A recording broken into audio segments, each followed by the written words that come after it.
Okay, tuloy tayo. Daming kulang talaga. At ito ay nangyari na.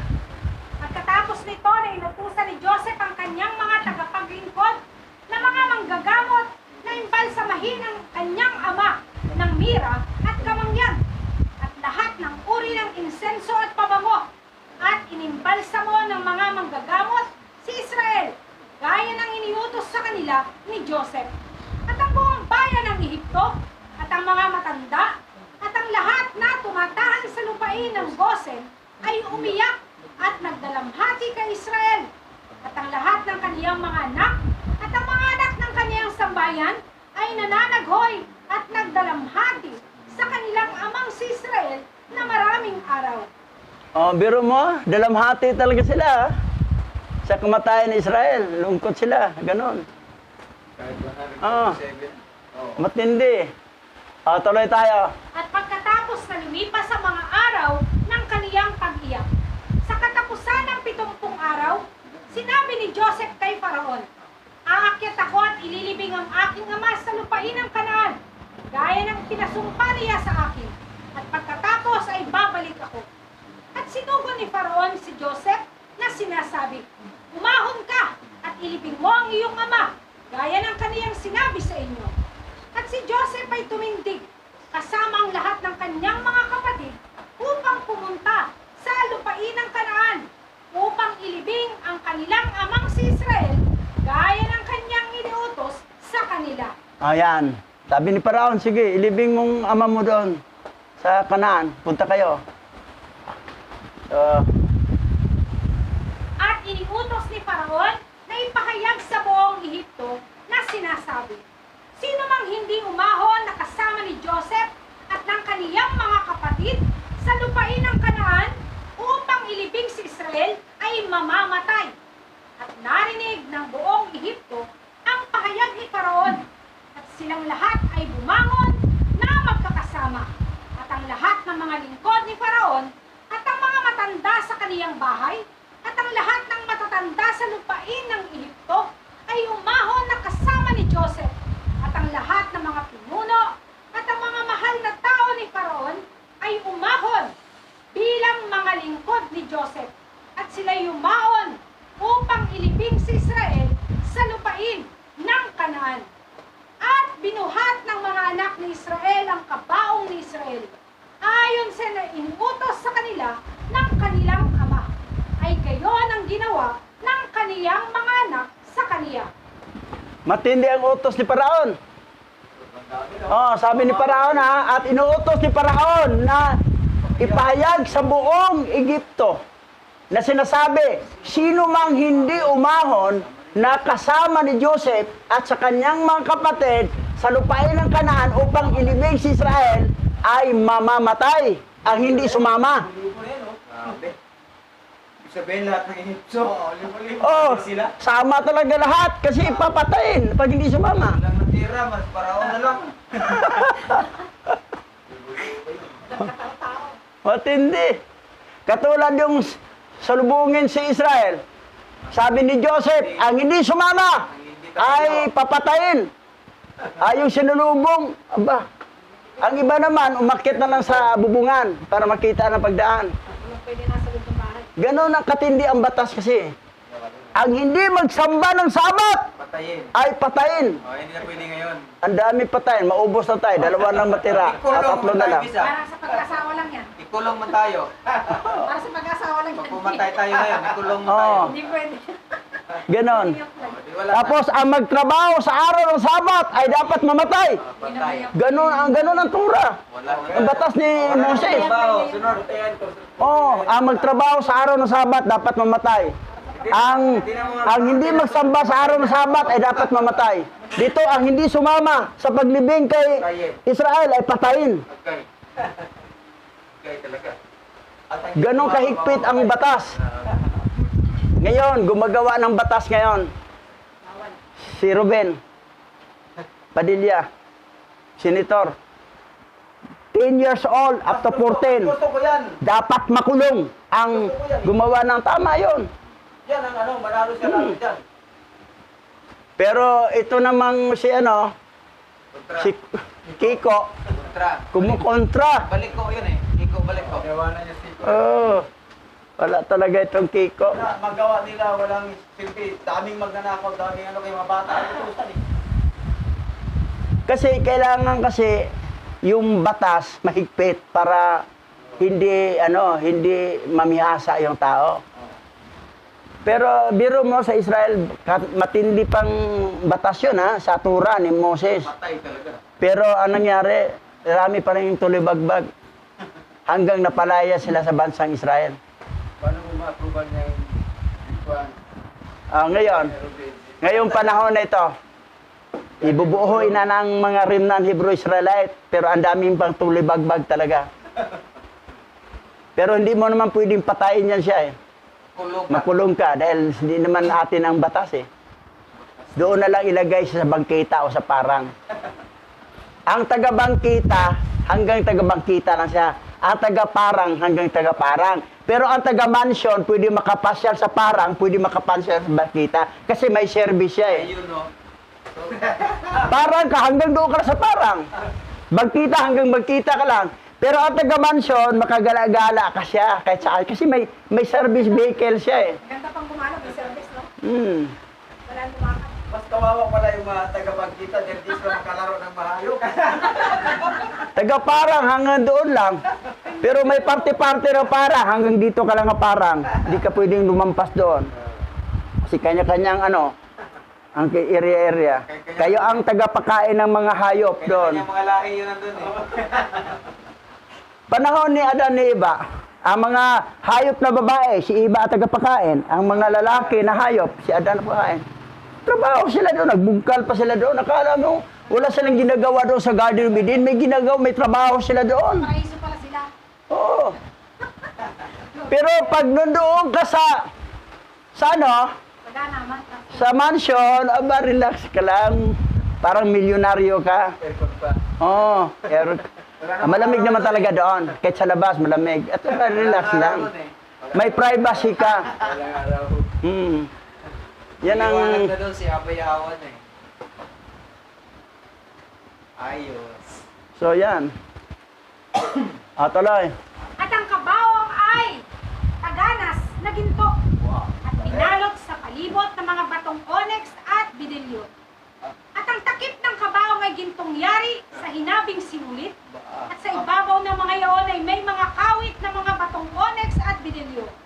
At inilagay ni Joseph sa ulo ng kanyang ama na si Israel ang isang malaking gintong korona. At siya ay naglagay ng gintong setro sa kanyang kamay. At pinalibutan nila ang barong gaya ng nakaugalian ng mga hari sa kanilang buhay. Atin pang talaga At ang lahat ng hukbo ng Ehipto ay nauna sa kanila sa hanay na ito. Sa una ang lahat ng mga makapangyarihang lalaki ni Faraon at ang mga makapangyarihang lalaki ni Joseph. At pagkatapos nila, ang nalabi sa mga nananahan sa Ehipto. At silang lahat ay nabibigkis ng mga tabak at nasangkapan ng mga balabal. At ang mga bitag na pangdigma ay nasa kanila. Biro mo ang laking pano nila. Kasi biro mo buong Egypt ang sumama. Kasi papatayin nga pag hindi sumama. Talagang bunggang-bungga talaga ang paglibing ni Israel. Saka biro mo naman kabaog na may mga ginto pa, iba-ibang mga mamaling batong gilagay. Original pala yung barong. Oo. Talaga pala ng mga Hebrew ang barong. Barong. Kasi ang mga nilagyan pa mga... Ayan o. Dito barong. At pinalibutan nila ang barong. Saan dito? Ayaw, Gaya ng... Barong, gaya ng... mga hari. Sa kanila. Barong, Original pala ang barong. Noon pa pala may barong na yung pinaka... Original pala ng mga yan. Mga hari. Ibig sabihin, pag magbarong ka, ka-line up ka sa mga, Royal Kingdom. Paano kung yung Amerikana, hindi. Hindi yun. Ano yan? Wala kang dyan ang Amerikana at kayo magpapata, wala. Para ano yan? Mga damit yan ng mga lahi ni Mastima at saka ni Samyasa. Okay, mga isaw na yan. Agoy. Kaya pala parang Tagalog ang Barong Tagalog talaga. Pala barong Tagalog ang uso rito sa Pilipinas. Kaya ng Gawa ni Manase. pambansang damit. Pambansang damit, barong Tagalog. Kasi, At saka yung barot saya, may talukbog yun. Barong saya. Takot saya? May talukbong na pulang pila yun na nakatali dito. Yung dambana ko tawagin dambana. Kita mo yan. Pag O, biro mo ha. Yun pala oh. Pag itatransli mo yan, lumabas barong eh. Barong nga, barong. Oo. Diba? O, tuloy. At ang lahat ay nanangis at nanangis. Ay nagsiyawang malayo sa tapat ng kabaong na umiiyak at nananaghoy. At ang nalabi sa bayan ay sumunod sa kabaong. At si Joseph at ang kaniyang sambahayan ay umaong magkakasama sa tabi ng kabaong na walang sapi ng paa at umiiyak. Ang iba sa mga lingkod ni Joseph ay pumaligid sa kaniya. Bawat tao ay may kanya-kanyang palamuti. At lahat sila ay armado ng kanilang mga sandata ng pangdigma. At 50 sa mga lingkod ni Israel ay pumunta sa harap ng kabaong. At sila ay nagkalat sa daan ng mira at alog at lahat ng uri ng pabango. At lahat ng mga anak ni Israel na nagdadala ng alkada at naglaladlad ng pabango. At ang mga lingkod ni Israel ay nangunguna sa kanila na nagsasabog ng pabango sa daan. O, biro mo ha. Pabango sa daan. Para pagdaanan, mabango. Tapos, sila si Joseph, mga anak niya, nakapaalam. Grabe ha. Ang layo nun. Egypt to Kanaan, puro nakapaa. So, huwag kang tatakbo. Kasi ang tumakbo ng mabilis, ay lalalim ang Tinik. tinik. May mabagal ang lakad. Pero sabi ni Senator Congress, ni Marcolita, hindi, nakasapatos ako eh. Hindi ako nilalakad. Hindi ako Oo, nakasapatos ako. Paano kung matinik? Nakasapatos ako. Kung nilalakad ang matulin, matinik malalim. Oo. Kung nilalakad matulin, nagmamadali na yan. Ito, nakadandahan na sila. Nakapaa eh. Naglilibay ka o magpadali, di ba? Parang sakripisyo talaga. Parang ano eh. Parang panata o ano. Para talaga sinunod Oo. nila. Oo, sa katoliko, ganun. Kasi sinunod nila, banal ang lupa. Yun. Oo. Banal ang lupa. Biro mo ha? Okay, tuloy tayo. At si Joseph ay umahon na may kasamang instrumentong pangmusika na umaawit sila ng awit ng pangluksa. At ginawa nila ang ganitong paraan araw-araw hanggang sa makarating sila sa lupain ng Kanaan. At sila ay dumating sa giikan ng Atad na nasa kabilang panig ng Hordan. At sila ay nagluksa ng napakalaki at mabigat na pagluluksa sa lugar na iyon. At nabalitaan ng lahat ng hari sa Kanaan ang bagay na ito. At silang lahat ay nagsialis, bawat isa sa kaniyang bahay. 31 hari ng Kanaan. At silang lahat ay naparoon na kasama ng kanilang mga tauhan na mga lalaki upang luksahin at iyakan si Israel. Oh, mga hari ng Kanaan yun ha. Oh, pumunta. Pero habang galing sa Egypt, papunta sila sa Kanaan, may awit pang paluksa. Sa dati na pala yan. Ano yung awit ng pangluksa, Pastora? Hindi. Majesty. Pangluksa ba yan? Worship His Majesty. Glorify naman yung Bishop eh. Ah, hindi yan pangluksa. Glorify lang. Hindi kita malilimutan. Ha? Kita malilimutan. Hindi kita malilimutan. Pero ang gawin yung meron din. Nagmula sa lupa. Ayaw mo nga. Oh, pero mo ha, habang ano, maawit. Meron na pala yung dati, no? Ginagaya lang nila, no? Tapos, para namang umaawit, ganado, na hindi naman mapagod, magsabog ng pabango para madaanan. Walang apat na palo. Walang baho, puro mabango. Pag may nangyayari doon, hindi nang maamoy. Hindi maamoy kasi pabango, ang paligid, yung mga hangin doon, puro mabango ang ano. Kinakamay, wala may spray dati. Wala pang napsak dati. Kakamay lang. Bunggang-bungga tong ano to, pagkamatay ni Israel, oh. Ay sa ano niya, Oo. pambang na. Oh, tuloy tayo. At nakita ng lahat ng haring ito ang bangkay ni Israel. At masdan, ang korona ni Joseph ay nasa ibabaw nito. At inilagay din nila ang kanilang mga korona sa ibabaw ng kabaong. At pinalibutan ito ng mga korona. At ang lahat ng mga haring ito ay gumawa sa dakong yaon ng isang malaki at mabigat na pagluluksa kasama ng mga anak ni Israel at ng mga Ehipsyo dahil kay Israel, sapagkat nalalaman ng lahat ng hari sa Kanaan ang kagitingan kaniyang mga anak. At ang balita ay dumating sa mga anak ni Esau na nagsasabi, namatay si Israel sa Ehipto at dinadala siya ng kaniyang mga anak at ng buong Ehipsyo sa lupain ng Kanaan upang ilibing siya. At narinig ng mga anak ni Esau ang bagay na ito na sila'y naninirahan sa bundok ng Seir. At sila'y tumindig kasama ng kaniyang buong bayan at ng kaniyang buong sambayan, isang bayang itutuong dakila. Dakila rin. Ang bansang Seir na tinirahan ng mga lahi ni Esau. So, nalaman nila na namatay si Israel, pumunta rin sila. Oh, buong bayan din ha, sumama. Tuloy. At nangyari, nang dumating ang mga anak ni Esau, ay kanilang ipinagluksa ang kanilang tiyuhin na si Israel. At ang buong Ehipto at ang buong Kanaan ay muling bumangon at nagluksa ng isang malaking pagluluksa na kasama ang mga anak ni Esau dahil kay Israel sa dakong iyon. At dinala ni Joseph at ng kaniyang mga kapatid ang kanilang amang si Israel mula sa dakong iyon. At sila'y naparoon sa Hebron upang ilibing si Israel sa yungib ng Macpela sa tabi ng kaniyang mga magulang. At sila'y nagsidating sa Kiriath Arba sa yungib.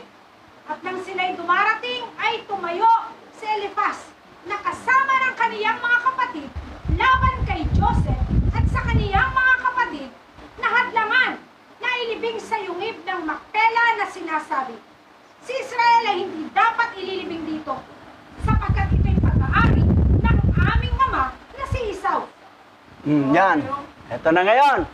Ayaw nila kasi ang akala ng mga anak ni Esau, panganay na anak na si Eliphaz, isa aming tatay ito eh. Hindi yan pwede, ilibing yan. Oo. Kasi panganay eh. Ang panganay talaga magmana.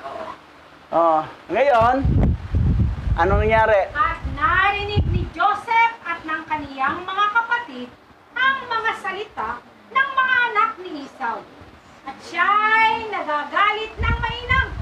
At nilapitan ni Joseph si Eliphaz na sinasabi, ano itong bagay na inyong sinalita? Tiyak na naman na ito sa aking amang si Israel para sa malaking kayamanan. Pagkamatay ni Isaac, ngayon ay 25 taon na ang nakakaraan. At gayon din ang buong lupain ng Kanaan ay binili niya para sa kanyang mga binhi. At binili ni Israel para sa kaniyang mga anak at sa kaniyang binhi pagkamatay niya na pinakamana magpakailanman. At bakit ninyo sinasalita ang mga bagay na ito sa araw na ito?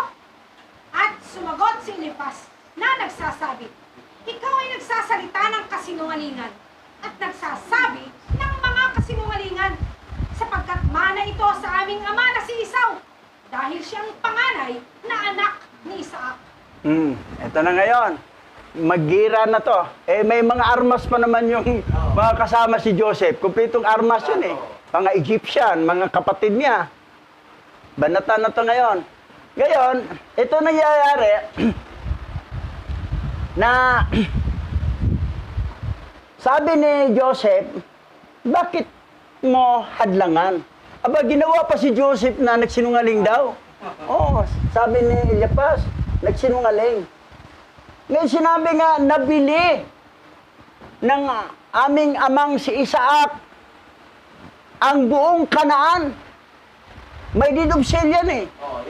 Na nabili ang buong Kanaan at nabili din ni Abraham ang yungib ng Macpela. So ngayon, anong sunod? Ang marami talaga ni Esau. Oo. At sinalita ni Eliphaz ang mga bagay na ito upang nilangin si Joseph sa pamagitan ng kaniyang mga salita. Sapagkat nalalaman ni Eliphaz na wala si Joseph noong mga araw na iyon nang ipinagbili ni Esau kay Israel ang kanyang pagkapanganay. At sinabi ni Joseph kay Eliphaz, tunay na isinama ng aking ama ang mga bagay na ito sa iyo sa talaan ng pagbili. At pinatotohanan ng talaan kasama ng mga saksi. At masdan, ito ay nasa amin sa Ehipto. At sumagot si Eliphaz na sinasabi sa kanila, dalhin ninyo ang talaan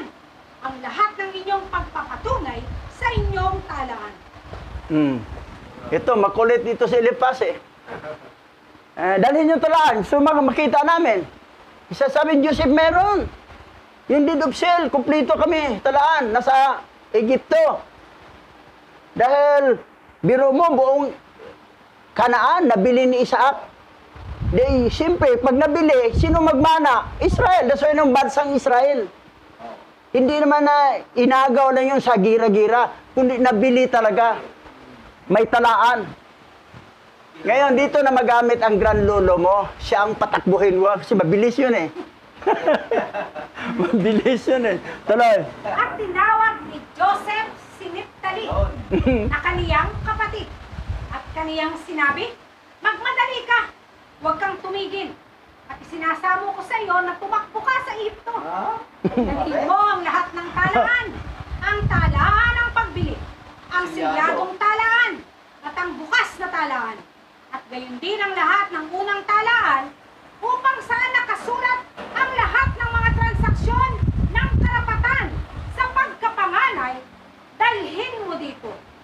At iyong dadalhin ang lahat ng mga talaan dito, upang malaman ni Elipas at sa kaniyang mga kapatid ang lahat. At si Neptali ay nakinig sa tinig ni Joseph, at siya ay nagmadali at tumakbo upang lumusong sa Ehipto. At si Neptali ay mas magaan ang kanyang mga paa at mabilis tumakbo kaysa alinman sa mga usa na nasa ilang, sapagkat siya ay humahakbang sa mga uhay ng trigo nang hindi madudurog. Ganun katindi ang grand lolo mo. Pastora Daikik, ganun katindi ang grand lolo nyo. Para ano pa rin? Para pala yung... Parang lumilipad sa ere. Hindi masisira yung mga trigo. Tiger jump, oh. Oh, hindi masisira trigo. Lumilipad sa ere mo tumatakbo. Oh, grabe, ang bilis. Oh, ang bilis tumakbo. Kaysa alinmang usa na nasa ilang. Talo pa yung usa.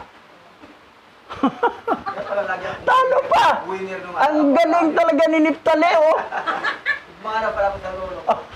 Mana ka, oh. Di ba? Hindi basta-basta ang hingalin, no? Rally ako sa ano. Rally ako sa ano. Oh, yun. Banner sa Silverset, eh. So, ganon kabilis pala, oh. Oh, kita mo, ha? Ginawanan nila ako dati dahil Maliit maliit. siguro si Neptali, magaan eh. Magaan nga, eh. Hindi masira ang trigo, oh. Biro mo, hindi madudurog habang dinadaanan. Magaan yan. Alam ni Joseph na ito ang utusan para mabilis, makabalik agad. O, tuloy. At nang makita ni Elipas na si Neptali ay umahon upang kunin ang mga talaan, siya at ang kanyang mga kapatid na lalaki ay nagpakalakas ng kanilang pagtutol laban sa yungib ng Macpela. At si Elipas at ang lahat ng kanyang mga tao ay tumindig laban kay Joseph at sa kanyang mga kapatid upang makipagdigma. At ang lahat ng mga anak ni Israel at ang mga Ipsyo ay nakipaglaban kay Elipas at sa kaniyang mga tao. At ang ibang mga anak ni Isaw at ang kaniyang bayan ay napatay sa mga anak ni Israel at sa mga Ehipsyo na may 4,000 mga lalaki. At si Joshem na anak ni Dan, na anak ni Israel, ay kasama ng mga anak ni Israel ng panahong iyon. Ngunit siya ay halos 100 siko ang layo mula sa lugar ng labanan, sapagkat siya ay nanatili kasama ng mga anak ni Israel sa tabi ng kabaong ni Israel upang bantayan ito. Ah. Ito si Kosim, no? Anak ni Dan. Ito yung nakapatay kay Elipas. Biro mo, 4,000 mga lalaki. Ubus, no? Eh, makipaglaban sila na ang bansang, ang mga kapatid ni Israel, pati pa nandoon yung mga magigiting din ng mga Egyptyo. So, kumplitong armas yun. Habang nagpunta sila doon, hindi sila, akala mo, nagpunta lang na walang dalang armas, may dalang armas yun. O, ngayon, patay ang 4,000. Ngayon, ito naman yung anak ni Dan. Si Dan kasi, kapatid ni Neptali yan eh. Na ang nanay nila ay si Bilha. Tuloy. At si Joshem ay pipi at bingi. Ngayon pa man ay naunawaan niya ang tinig ng pagkabalisa sa mga tao. At tinanong niya ba na sinasabi? Bakit hindi niyo payagang ililibing ang patay? At ano itong malaking kaguluhan? At sinagot ni Elipas at ng kaniyang mga kapatid. At siya'y tumakbo kay Elipas sa gitna ng pagbabaka. At kaniyang pinatay si Elipas ng isang tabak. At kaniyang pinugutan ang kaniyang ulo. At ito'y tumalsik sa malayo. At si Elipas ay bumagsak sa lupa na wala ng ulo sa gitna ng pagbabaka. At nang gawin ni Koshem ang bagay na ito, ang mga anak ni Israel ay nanaig sa mga anak ni Esau. At inilibing ng mga anak ni Israel ang kanilang amang si Israel na sapilitan sa yungib ng Makpela. At nakita ito ng mga anak ni Esau na hindi napatay. Yan. Hindi para kabalik si Granlolo mo. Kasi, dadalhin ni Niftali yung malalaman yung hindi na. Gira na to. Gira. Akala naman naig sila. 4,000 na patay. Si Elipas, na panganay na anak ni Esau. Ang katapat niya, yun palang pipi at saka bingi na anak ni Dan. Talsik ang ulo niya sa malayo. Malakas pala rin ang Si Cosimo, matindi pipi at bingi ito eh. Pero, mga tribe of Dan pala ang mga may mga piping lahi. Kaya Oh. pala may mga pipi, no? ah, Mga Cebuano. May mga pipi din Cebuano eh. Pero magaling sa mga session kasi Sign language. alam na Oo. nag-aaway na. Pipi. galing sa labanan, tuloy. Sige. At si Israel ay inilibing sa Hebron, sa yungib ng Makpela na binili ni Abraham sa mga anak ni Hit na pinakaari ng isang libingan. At siya inilibing sa napakamahal na mga damit. At walang hari na nagkaroon ng ganoong karangalan na iginawad sa kanya, gaya ng iginawad ni Joseph sa kanyang ama sa kanyang kamatayan. Sapagkat inilibing niya siya ng may malaking karangalan tulad ng paglilibing sa mga hari. At si Joseph at ang kaniyang mga kapatid ay nagluluksa ng 7 araw para sa kanilang ama. 7 days. Nandoon na sa Kanaan. Sa libingan na. Yan, nalibing na. Okay, wala na. Tapos na ang kabanata sa buhay ni Elipas, panganay anak ni Esau. Umiipal eh. Yung mga lahi lang ni Dan pala ang katapat eh. Naintindihan sa pipi at tingi. Tinuwas ka na. Uy, wala na pala. Ito lang pala nagtapos. Directly talaga. Oo. Nangyari. Yan. Okay, tayo dadako sa panalangin. O aming Yahawa Lahayam, karangalan ng ikaw ay paglingkuran, sambahin ang iyong dakilat nag-iisang pangalan, at sa araw na ito, ang papuri, pagsamba at pagluwalhati ay nararapat sa iyo, na aming kamahalan sa pamamagitan ni Masyayak Yahweh. Sambahin ang iyong nag-iisang banal na pangalan at sa lahat ng mga remnant, nawa ay patuloy na maintindihan nila. Ikaw ang pinaka-importanting bagay na dapat malaman ng lahat bago magtapos at magwakas ang mga panahon. O aming Yahawa, salamat sa patuloy na pagsasaayos ng iyong mga salita at maiaral ito sa bawat assembly namin sa lugar na ito at sa ibang mga kapatid at mga remnant na nagkalat sa 4 na sulok ng lupa.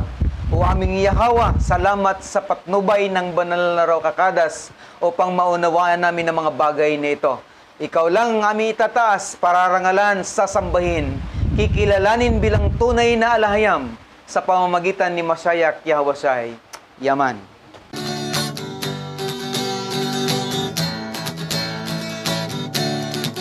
Apa Yahawa, Isya Yahawa Asay, ang may likha ng ating buhay.